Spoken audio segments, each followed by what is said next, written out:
ازيكم؟ يا رب تكونوا بخير. احنا النهارده موجودين في النوبه وبالتحديد قريه بلانه. تعالوا معايا هوريكم واحده من العادات والتقاليد اللي احنا ما زلنا محافظين عليها الى الان في النوبه وبالتحديد في الافراح، هي الذبايح.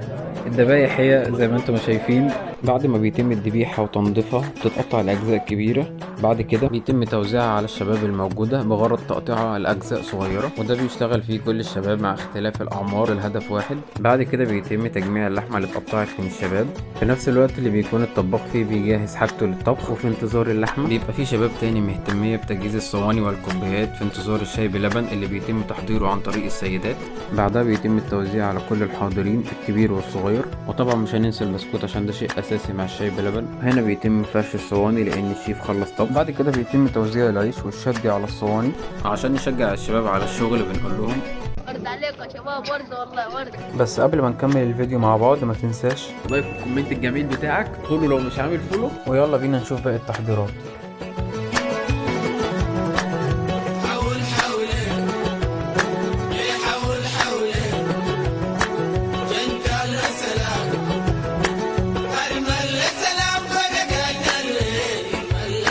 هنقف هنا لحظة.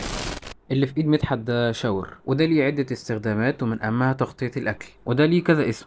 قول لي اسمه ايه عندك في القرية بتاعتك؟